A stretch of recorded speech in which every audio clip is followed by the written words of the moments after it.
OK. And we're moving on to the next assignment, which is the expressive typography. So what I'm doing with this assignment, I'm going to add it in different parts. It's going to take several weeks to accomplish this assignment. So I want to show you, when you click on the assignment, this is what it shows up. So what is expressive typography? Expressive typography merges the use of type with visual communication.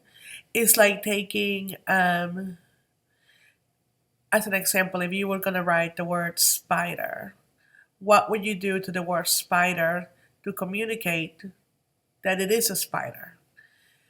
I know it sounds a little logically, but that's kind of like what you have to think about. So what we're doing in this assignment, we're going to take two words and then we're going to communicate those and express those differently. So I want to show you a couple of examples of what they're going to look like. They're going to look like completed. So, okay, let me slow down for a second. So the first thing that you're going to do, you are going to come in here and choose two words out of this list. I don't care which words. Remember, it's like I care but I don't care as long as you complete the assignment, but I want you to find words that you think you can do something expressive with them. So choose two. After choosing those two words, you are going to be expressing these qualities. One of the qualities that you're going to express is embellish, and the other one is going to be straight type. Meaning of the word, it can be flourish, restrained, or simplified. I use a graphic element to play in place of a character. Interweave a graphic with a letter or a word. So here are some examples, and that these are what I want you to, when you're looking at these are final examples, okay, of some really good examples that I found on the internet, like the word Brooklyn. Look at this. Look how they did it, even though everything is lowercase. Look at the size of the O and the R.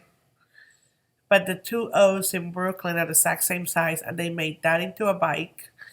And then KLYN are all the same size. So Brooklyn is kind of like saying, like putting the emphasis on Brook. Then the other example is connect, but look at the simplicity in here. They connected the ends to make it connect. So sometimes you can use a graphic if that's what comes to mind and it makes sense. Or sometimes it's just as simple as connecting the letters to communicate the meaning of the word.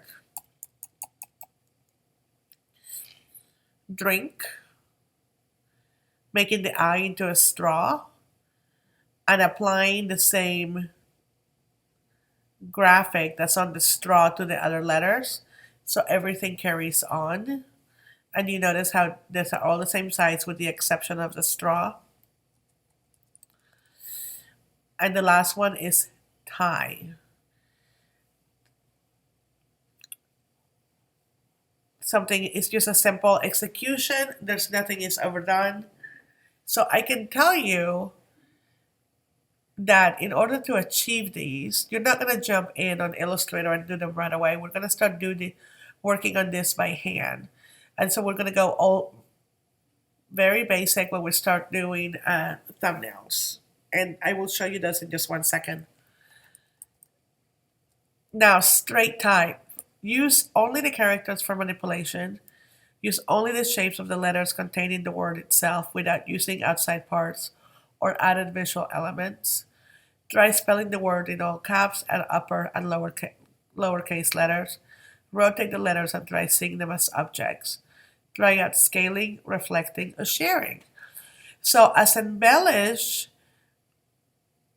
you're taking it apart and making it a visual image, a visual element. You're not going to be doing this in here. Let me show you some of the examples here with straight type.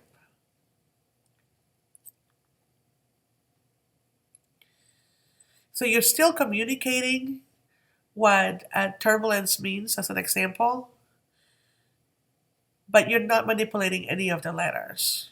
You are manipulating the placement hierarchy,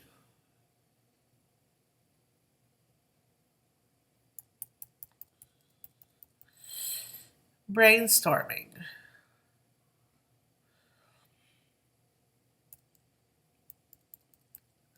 and intersection. Look at these examples. So again, so you're placing, you're going to find a font that helps you communicate the meaning of the word in here. And you're going to create different variations.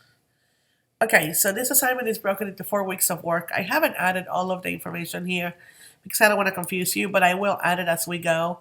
So the first week that we're doing, you're going to create 15 thumbnails of each word. Okay, and sometimes I get asked questions. So what are thumbnails? So thumbnails are very loose sketches.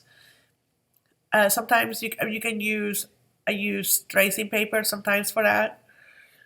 You can use a pencil, you can use a Sharpie. So here are some examples of thumbnails. Now some people like, so I usually do my thumbnails kind of like this.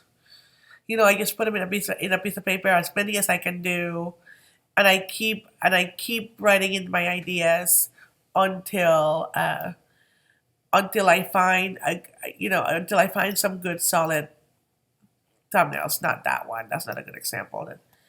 Let's see. This is a good example.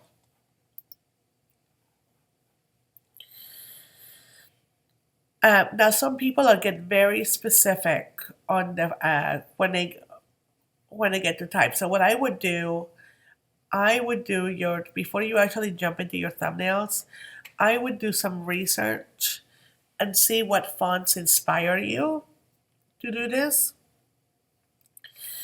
and just kind of get some idea of expressive type. The other place that I found some examples here is if you go on Pinterest and choose expressive typography, you're going to come up with a lot of examples in here. And I don't want you to copy these. All I want this for you is that it sparks ideas. As an example, this one with the word anxiety. Look how many variations of anxiety they did here. Again, this is not, they did this with the computer, but I want you to do the exact same thing with a pencil. You don't have to, look at the cool one in reflection. Steps. You don't have to get super tight. So what I do ask of you though, sometimes I get the habit that I get working into thumbnails, and not all my thumbnails are great. So you are going to do 15 of each work, 15 thumbnails. And then what you're going to do, you're going to take a picture of those thumbnails and upload those for a grade. And those are due on Sunday. If you feel like your thumbnails are not quite there, and sometimes it takes me a little while to get started on my thumbnails, and what that means is that sometimes my first 20 are not great. So then I just gonna keep going. So I'm gonna ask you that you keep going so you can really think about the meaning of the word. Think about what it is that would make the word stand out. Think about how you would communicate that without adding too much detail. So always remember that 85% of what you do in graphic design is conceptual, and 15% is the application. So I would just do a lot of research before you actually jump into your thumbnails. That helps me funnel a lot of my ideas out, and I put everything down on paper. And maybe you split the word in the middle, if it's like the word cut as an example. But how are you going to split it? Vertically? Are you going to split it horizontally? Again, just very loose ideas. That's all I'm looking for the first phase of the assignment. I'm pretty excited about this assignment because I think it's going to evolve into something great. So we're going to start by hand. And then what we're going to do, we're going to end up actually using Adobe Illustrator towards the end of the assignment. So please let me know if you have any questions. Thank you. Bye.